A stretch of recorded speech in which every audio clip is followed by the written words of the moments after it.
Hi, I'm Nicole Erkin, Research Director for Mad Money, and I'm here with my brother, Ross Kenneth Erkin, Personal Finance Editor at The Street, along with Jim Cramer. And welcome back to Old Dog, New Blog, where each week we're teaching Jim Cramer some new and exciting tricks of the trade of the younger generation. I'm catching it. You're catching it. I know QR, by the way. I'm going to do that some other day. I figured out a new one. trick that you have up your sleeve. Yes. So Today, we want to talk about aggregators, social aggregators. Nicole and I are always have way too many windows open on our computers because we have, Instagram and Facebook and Twitter open. Yeah, and it's frustrating. Isn't there an easier way?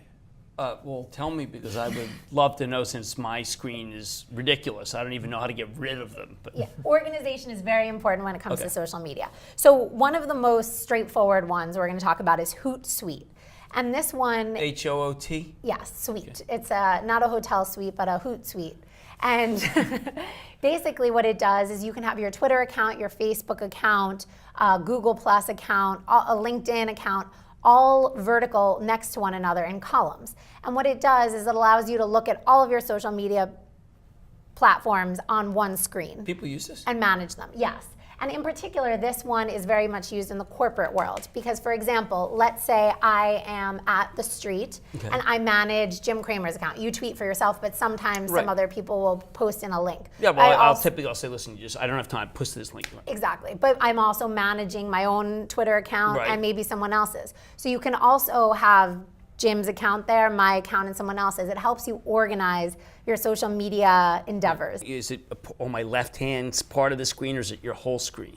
Hootsuite is your whole screen, but the idea is that it's a little bit more of a narrow window for each website, and it rather allows than have you to go to separate and have them overlap and not.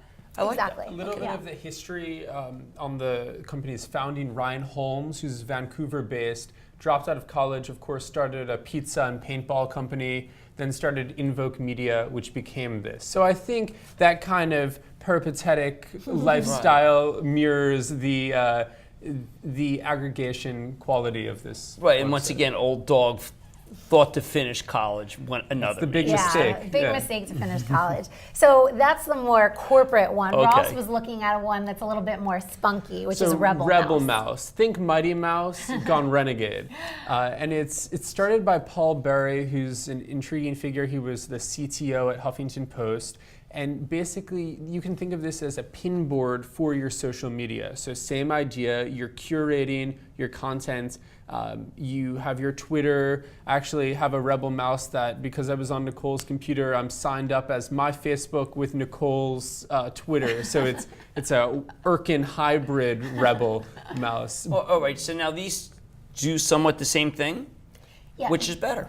They do, but or they just have different characteristics? RebelMouse is a little bit more of a dynamic social page, and it integrates news. For example, they partnered with ESPN on the Super Bowl, or with Time Magazine on Man of the Year, with C-SPAN on the inauguration. So it's more event-driven, more topic-driven, a little bit more social, less of a corporate type of interface. Right. And we were saying that this really highlights the end of Google Reader, which met its epic fail recently. And I think one of the reasons was it wasn't social enough. Here we need both news and content, and we need to be able to connect and share with our networks. Why wouldn't Apple, if they decided they wanted to be more social, just scoop up and buy these guys? I shouldn't use Apple because they've become like IBM, not invented here. Why wouldn't Google buy them if they couldn't make Google Reader work? I think you have to ask Eric Schmidt or Sergey. I mean, certainly we're seeing some traction in these areas, and these would be viable candidates. Okay. The third one we wanted to just look at quickly is Flipboard, which is this... Flipboard. Flipboard. Oh, yeah. I've heard people mention this. It's kind of a social online magazine. It has a very slick interface. And again, it's available on Apple and Android. Again, it's a little bit more socially oriented. That's the true comparative advantage. It looks nice. It pops off the screen. Now, I mean, again, you put all your ones in it. You decide what's in it, or is they push something to you? Yeah, it's kind of a fast, fun, beautiful way to flip through your news and your social content. How do they know what I want? Well, you actually go in and you set up your account, so it will be personalized for you. So let's say I wanted to know everything that ESPN did.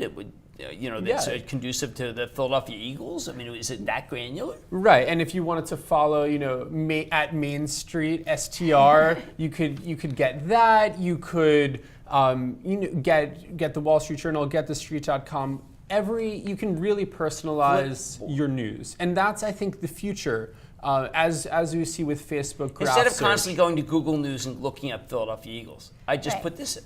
Or Right. go to 4 different websites to figure out what's happening. It's This is all what I there. constantly do. Right. So these are time management, social media apps Right. that change people's time allocation. Because I constantly spend too much time Googling, too much time going back and forth among the sites. If you think old dog about it, it's a mail slot. It's a mail organizer. You have all this content to wade through. Here, it organizes it, it curates it, and it allows it to be more easily digestible. Last question, do these cost anything? They work on a freemium basis, so it's You free know to this use. freemium concept. This Which has is- one of the yeah. surviving freemium And models. LinkedIn has done very well with Yes, this. they have. But you can sign up to use it, any person, regular. But if you want, for example, Hootsuite gives you a lot of analytics. It gives you Google Analytics, how many people are clicking on your links, how many retweets you have versus your Facebook posts. It gives you more insight, I and you want can pay this. up So for that. if you want the goods, you have to pay, I think it's $9.99 for the premium model of Hootsuite, for example. Right. Fabulous. Yeah. Didn't know any of it. All right, so to review, thank you, Jim. We hope you use one or two of Hootsuite, these. Hootsuite, RebelMouse, RebelMouse, and Flipboard. and Flipboard. Yeah. All right. All right. I'm cool. All right.